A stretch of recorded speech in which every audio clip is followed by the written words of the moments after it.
बेचिए पुराना लोहा टीना प्लास्टिक के जूता चप्पल सीसी बोतल टूटल फुटल थ्रेसर ट्रैक्टर टाली मारुति जीप कार गहना गुड़िया घर दुआर मकान दुकान जिला जवार खेत खरिहान बकरा बकरी पाड़ा पाड़ी आ गई बेचे के सारी। ए मालकिनी घर से निकला हो।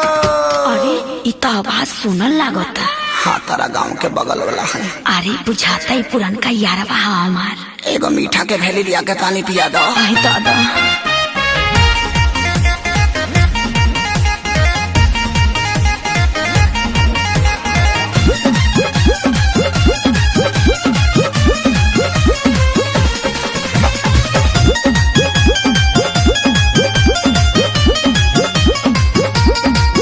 अरे प्यारी के तुहरा असर हमारा पपड़ल बा भारी, तुहरा चक्कर में करे जा हम बन गईनी कबड़ी।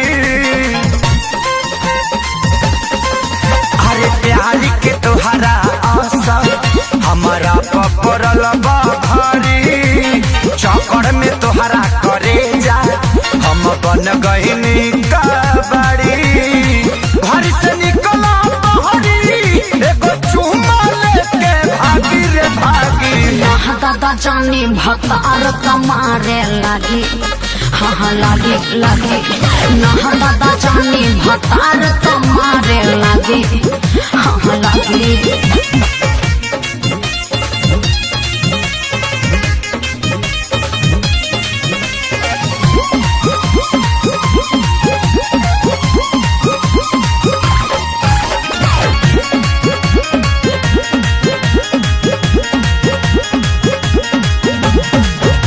बाटे बियाहे से हमारा पटाओ तनिको जलागी भानो कदी घर से आओ। ए सुनो न मांजा हाँ होके न सके केहू के, अरे हमरा ऊपर जाने जाना यही से अपना वाला ससुर पर। अरे ये दिया ही तो हटो दीवाना जब से भैलू मरद के हमर भी तो तरतिया जागी रे जागी। यहाँ दादा जानी भतार कमारे लागी। हाँ लागे लागे यहाँ दादा जानी भतार कमारे लागे। हाँ लागे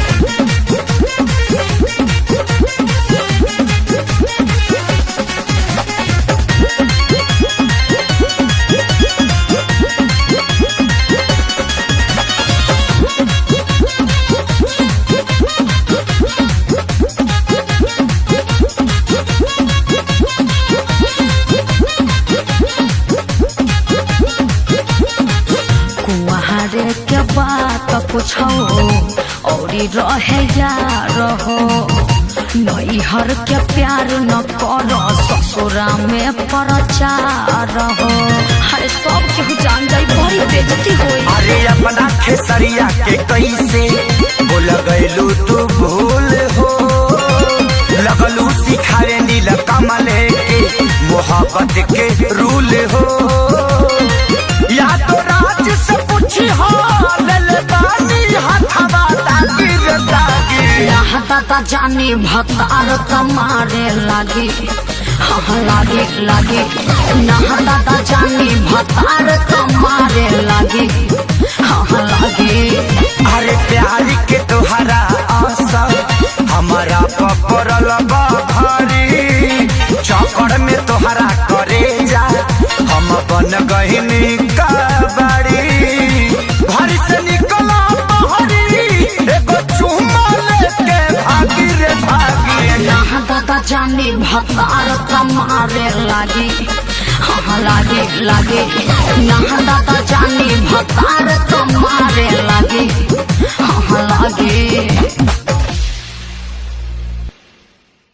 दादा जानी भतार कमारे लागी।